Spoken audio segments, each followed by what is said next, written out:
বাংলাদেশের চলচ্চিত্র জগতে এমন কিছু নাম আছে যেগুলো শুনলেই দর্শকের আগ্রহ বেড়ে যায়। আজ আমরা কথা বলবো টলিউডের সুপারস্টার শাকিব খান, তার জীবনের দুই আলোচিত অধ্যায় অপু বিশ্বাস ও শবনম বুবলীকে নিয়ে।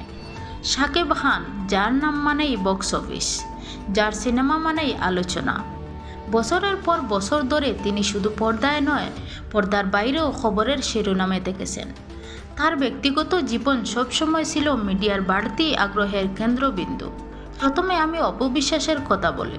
শাকিব খানের সঙ্গে দীর্ঘদিনের সম্পর্ক, বিয়ে এবং সন্তানের মা হিসাবে অপু বিশ্বাস এক সময় ছিলেন টলিউডের সবচেয়ে আলোচিত নায়িকা।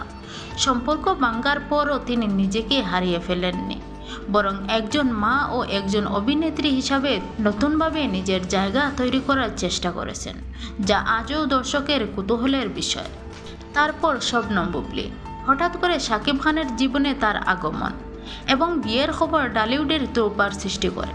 এরপর সন্তান ও পারিবারিক বিষয় সামনে আসার বুবলী আবারও বেশি আলোচনায় আসেন।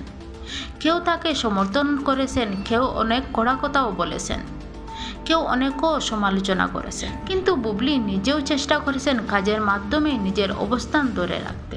সবচেয়ে মজার বিষয় হলো, এই তিনজন নিয়ে দর্শকের আগ্রহ কখনো কমেনি। শাকিব খান, অপু বিশ্বাস আর বুবলী, তিনটি নাম যেন টলিউডের এক চিরন্তর।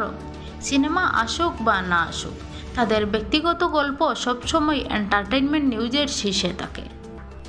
তবে বাস্তবতা একটাই, তারা সবাই আলাদা মানুষ, আলাদা জীবন ও আলাদা সিদ্ধান্তের অধিকারী। দর্শক হিসাবে আমাদের কাজ হলো তাদের কাজ উপভোগ করা, আর মানুষ হিসাবে তাদের ব্যক্তিগত জীবনকে সম্মান করা। শাকিব খান, অপু বিশ্বাস ও বুবলী, এই তিনজন শুধু তারকা নন, তারা টলিউডের আলোচনার এক অবিচ্ছেদ্য অংশ।